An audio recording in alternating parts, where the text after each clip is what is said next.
जब तक आप इसको साइड में लिख लिख के प्रैक्टिस नहीं करोगे ना, तब तक आप लोगों को इस टाइप के आउटपुट बेस्ड क्वेश्चन की अंडरस्टैंडिंग क्लियर नहीं हो पाएगी।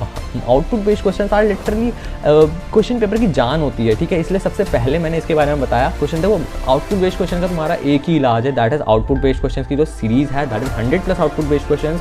आई कैन बेट यार कि जो ब्रेन बस्टर की जो सीरीज 100+ आउटपुट बेस्ड क्वेश्चन है, ये तुम्हें प्रॉपर अंडरस्टैंडिंग दे देगी कि आखिर आउटपुट बेस्ड क्वेश्चन करने कैसे हैं। और इसकी जो बेस्ट चीज़ है दैट इज कि इसमें यार प्रॉपर एक्सप्लेनेशन है, प्रॉपर सोल्यूशन है, स्टेप बाय स्टेप एवेल्यूएशन है और की थिंग्स टू रिमेंबर, ठीक है। एंड आई होप तुम लोगों को बहुत पसंद आ जाए, तुम्हारे बहुत काम आएगी इवन आफ्टर 12th, ठीक है। वीडियो को लाइक नहीं करते यार तुम लोग, लाइक ज़रूर से कर दो प्लीज़ इस बार, ठीक है। हाँ भाई, मैं आती हूँ जंगल तैयार। तो भाई ये वाली वीडियो तुम्हारी बहुत ज़्यादा स्पेशल होने वाली है, ठीक है। और ये वाली वीडियो में मैं वापस जाने वाला हूँ, गो बैक करने वाला हूँ अपने क्लास 12th कंप्यूटर साइंस के एग्जाम को, ठीक है।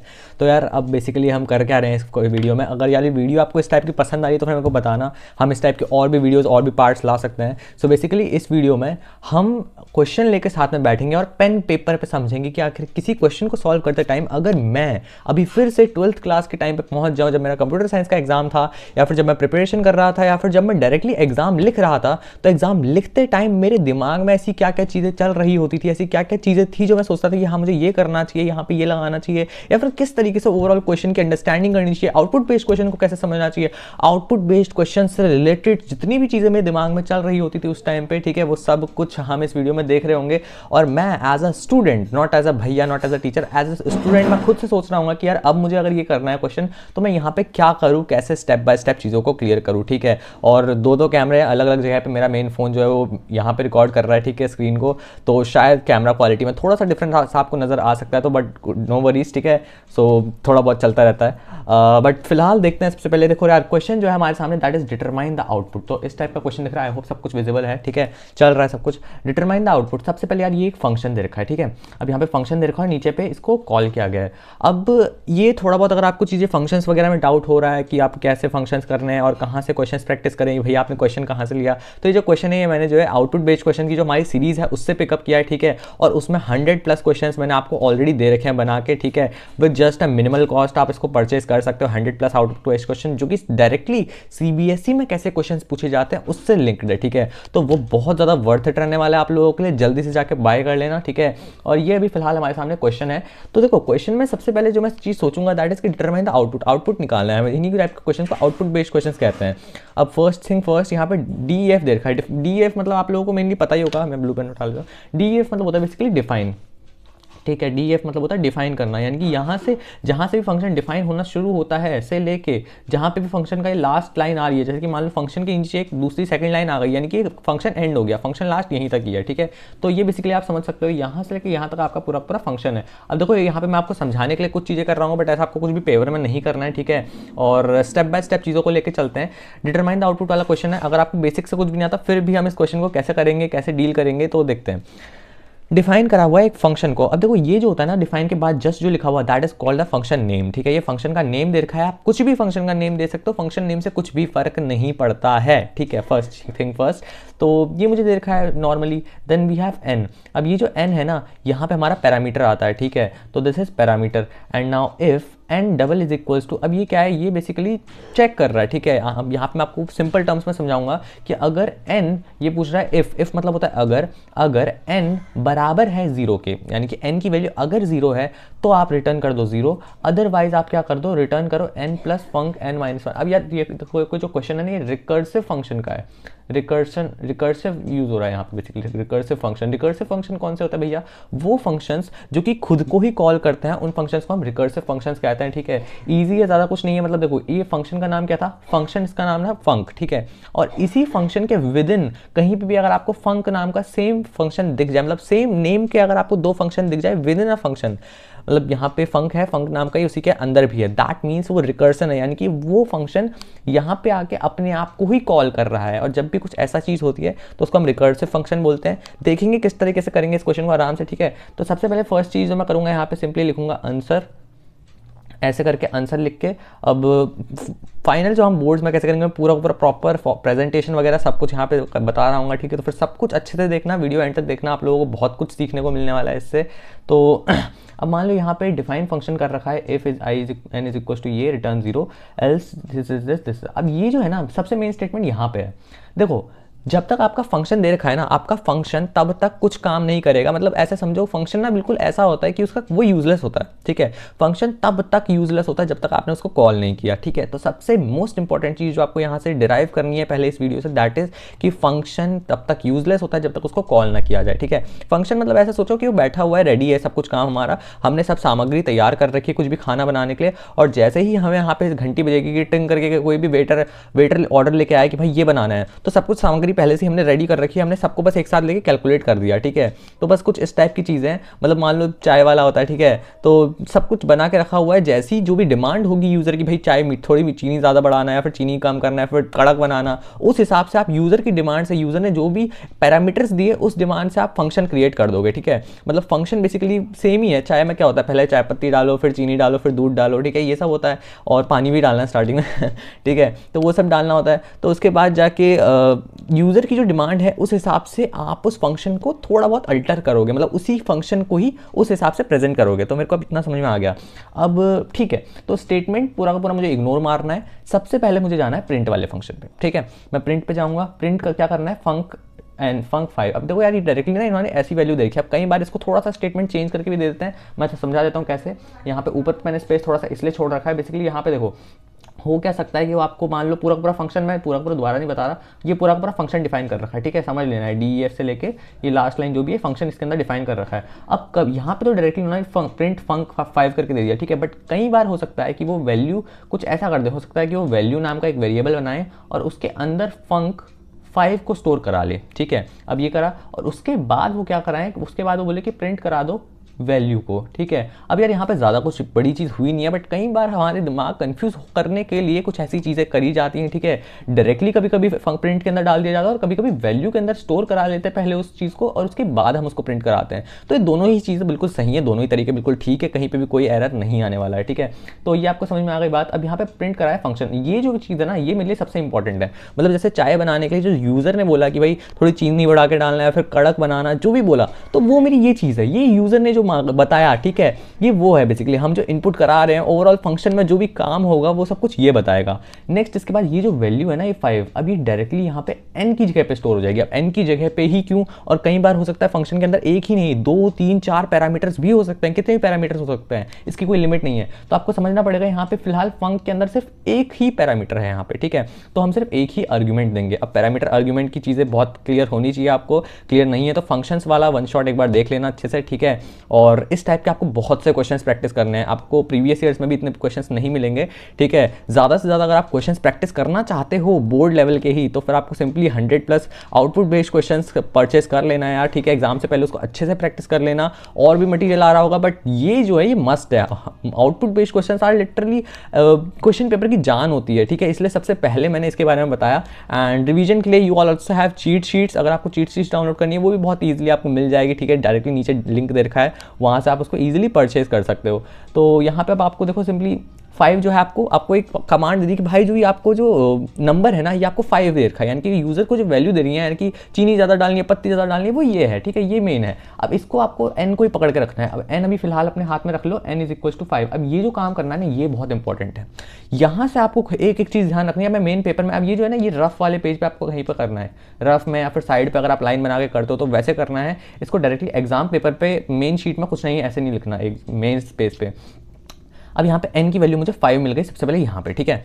अब सबसे पहले आप चेक करो इफ n = 0, क्या n 0 के बराबर है। अब n की वैल्यू तो 5 है, तो क्या भैया 5 0 के बराबर है, तो नहीं है। तो यहाँ पे ये वाला लूप फॉल्स हो गया। जब भी इफ स्टेटमेंट फॉल्स हो जाता है तो हम डायरेक्टली नेक्स्ट वाले में चले जाते हैं, दैट इज यहाँ पे हमें एल्स दे रखा है। इफ नहीं है तो सिर्फ एल्स है। कई बार एलिफ भी दे रखा होता है, तो अगर इफ फॉलो नहीं हुआ तो आपको एलिफ ढूंढना है। अगर एलिफ भी नहीं है, एलिफ है ही नहीं पूरे इसमें स्टेटमेंट में, तो हम सिंपली क्या करेंगे, डायरेक्टली एल्स के ऊपर जंप करेंगे और एल्स के ऊपर जंप करके देखेंगे कि क्या रिटर्न करवा रहा है। यहाँ पे इसने बोला कि पहले रिटर्न कर दो n, ठीक है, तो रिटर्न कर दो n, यानी कि 5 रिटर्न कर दिया, ठीक है भैया जी। बट यहाँ पे प्लस भी लगा रखा है, यानी कि सिर्फ और सिर्फ n ही रिटर्न नहीं करना है, यहाँ पे आपको प्लस करना है फंक n-2। देखो अब इसने खुद को ही कॉल कर लिया, ठीक है।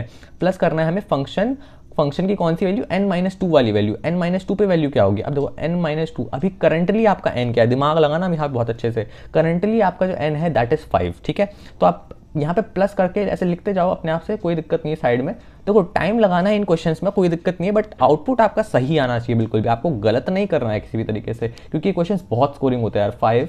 5 - 2, ठीक है। मैंने सिंपली n की जो करंट वैल्यू थी इस वाली आइट्रेशन में, जो n की करंट वैल्यू थी वो मैंने यहाँ पे लिख दी 5 - 2 ये हो गया हमारा। अब इसको आगे सॉल्व करो, 5 प्लस फंक 5 - 2। अब फंक 5 - 2 क्या होगा, इसको सॉल्व कर दो यहीं पे सॉल्व हो जाएगा, ठीक है। 5 - 2 हो जाएगा 3।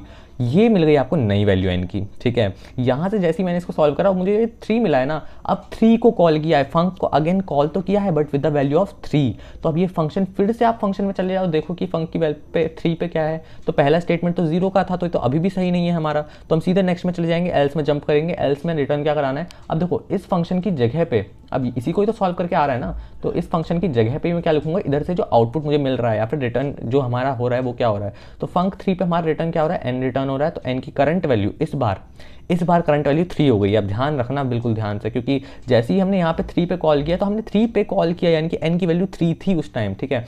तो 3 पे कॉल किया तो 3 प्लस करेंगे एंड देन यहाँ पे फिर से फंक प्लस।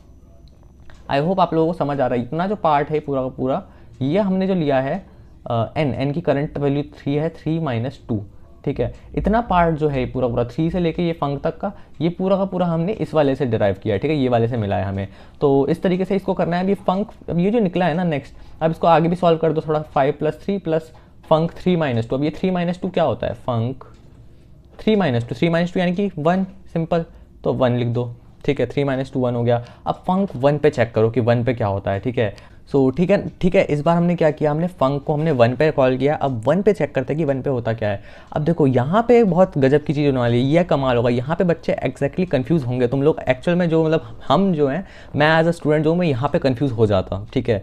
अब क्या है इस क्वेश्चन में, देखो आप 5 + 3 प्लस, अभी तक सब गेम सही चल रहा था, ठीक है। बट अब फंक की वैल्यू 1 पे कॉल की है, तो यहाँ पे ये तो फॉल्स हो जाएगा सिंपली, इस पर तो जाएंगे नहीं हम, क्योंकि n की वैल्यू भी नहीं है। अब एल्स पे ही जाएंगे सिंपली, और रिटर्न n करवा रहा है, तो n रिटर्न करवाने की 1 तो रिटर्न करवा देंगे प्लस।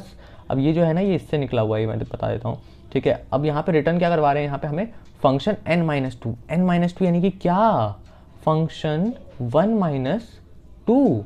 अब ये 1 - 2 का क्या मतलब है, 5 + 3 + 1 प्लस फंक -1। अब देखो ये क्या हो गया, ठीक है।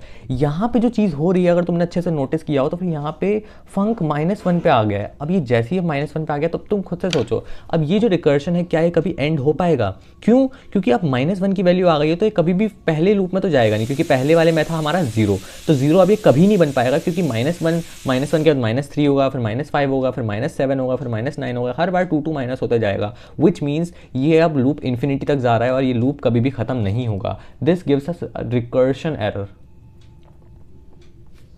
ठीक है। तो यहाँ से जो आपका एरर आने वाला है वो आने वाला है रिकर्शन एरर। तो सिंपली अगर आपको क्वेश्चन में ऑप्शन वाला होगा, ठीक है, मेजरली जो हो गया ये ऑप्शंस वाला ही होगा, ठीक है। 4 ऑप्शंस देंगे आपको, सिंपल इस टाइप का क्वेश्चन आपको लिखने को नहीं आएगा एरर बेस्ड। और अगर आता भी है तो भी आप क्या करोगे, सबसे पहले आप लिखोगे रिकर्शन एरर, ठीक है, वैल्यू।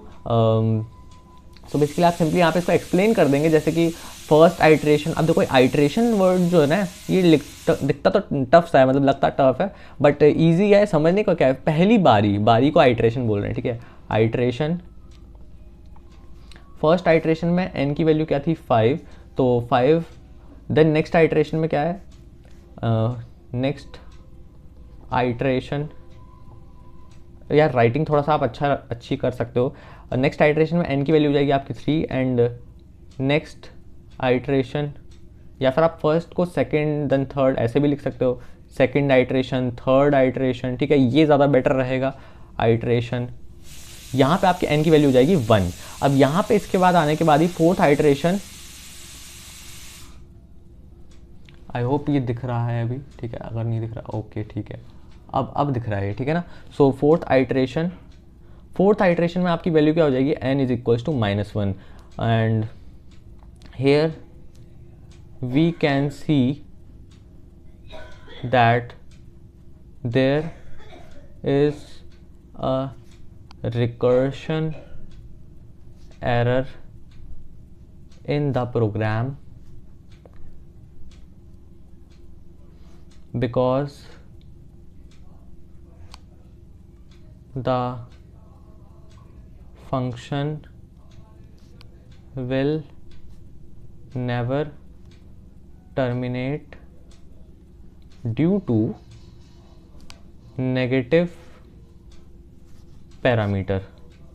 ठीक है यार, ये मैंने खुद से बना रखा है, आप भी बना सकते हो।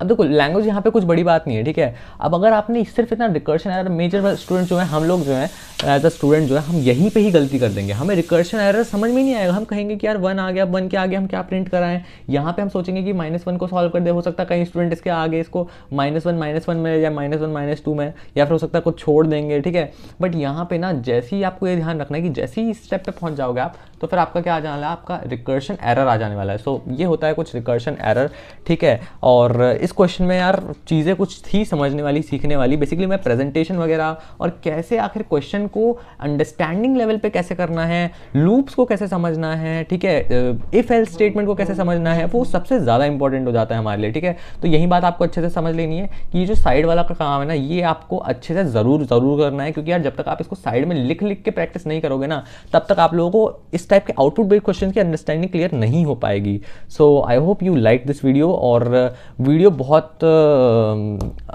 Thank you all of you for all this support, ठीक है। और इस टाइप के और भी वीडियोस तुम्हारे लिए आउटपुट बेस्ड क्वेश्चन, देखो आउटपुट बेस्ड क्वेश्चन का तुम्हारा एक ही इलाज है, that is output based question की जो सीरीज है, that is 100+ output based question. I can bet यार कि जो ब्रेन बस्टर की जो सीरीज 100+ आउटपुट बेस्ड क्वेश्चन है, ये तुम्हें प्रॉपर अंडरस्टैंडिंग दे देगी कि आखिर आउटपुट बेस्ड क्वेश्चन करने कैसे हैं। और इसकी जो बेस्ट चीज़ है दैट इज कि इसमें यार प्रॉपर एक्सप्लेनेशन है, प्रॉपर सोल्यूशन है, स्टेप बाय स्टेप एवेल्यूएशन है और की थिंग्स टू रिमेंबर, ठीक है। एंड आई होप तुम लोगों को बहुत बहुत पसंद आने वाली, तुम्हारे बहुत काम आएगी इवन आफ्टर 12th, ठीक है। तो इसलिए इस चीज़ को बाय कर लेना, लिंक नीचे दे रखा होगा डिस्क्रिप्शन में। And that's it for this video. अगर ये वाली वीडियो से रिलेटेड यार तुम्हें और भी कोई प्रोग्राम से, तुम मुझे खुद से प्रोग्राम भेज सकते हो। मैं तुम्हारे सामने उसको कैसे एग्जाम लेवल पे मेरी थिंकिंग के हिसाब से कैसे उसको सॉल्व करना है मैं वो बताऊंगा। देखो ये जो चीज़ें लिखी है ना, ये तुम खुद से बना के लिख सकते हो, बस थोड़ी बहुत लैंग्वेज का गैप मत रखना। लाइक ये जो एक्सप्लेनेशन है, like first iteration, second iteration, ये तुम्हें पता होना चाहिए कि भाई पहली आइट्रेशन में हमने ये किया, दूसरी आइट्रेशन में ये किया। एन की वैल्यू के अलावा भी आप कुछ चीज़ें स्पेसिफाई कर सकते हो कि भाई यहाँ पे आपने रिटर्न भी बता सकते हो कि रिटर्न 5+ फंक्शन, ठीक है। ये चीज़ें आप खुद से एक्सप्लेन एक्स्ट्रा कर सकते हो, कोई इशू नहीं है। द थिंग इज कि आपका यहाँ पे मेन आंसर करेक्ट होना चाहिए। ये ज़्यादातर एमसीक्यूज में आते हैं, बट अगर ऐसे भी आ जाता है तो भी आप इसको इजीली अटेम्प्ट कर सकते हो, आई होप, ठीक है। तो I hope this video is helpful for you. Like कर देना, शेयर कर देना यार, सब्सक्राइब कर देना चैनल को, जिसने भी अभी तक सब्सक्राइब नहीं किया है। वीडियो को लाइक नहीं करते हो यार तुम लोग, लाइक ज़रूर से कर दो प्लीज़ इस बार, ठीक है। ये बहुत तगड़ी वीडियो हम लोग आपके लिए लाते रहते हैं, तो please like this video, share it with your friends, और टेलीग्राम चैनल ज्वाइन कर लेना जिस किसी ने भी नहीं किया हो, ठीक है। और यही है यार इस वीडियो के लिए। See you in the next video, तब तक के लिए बाय।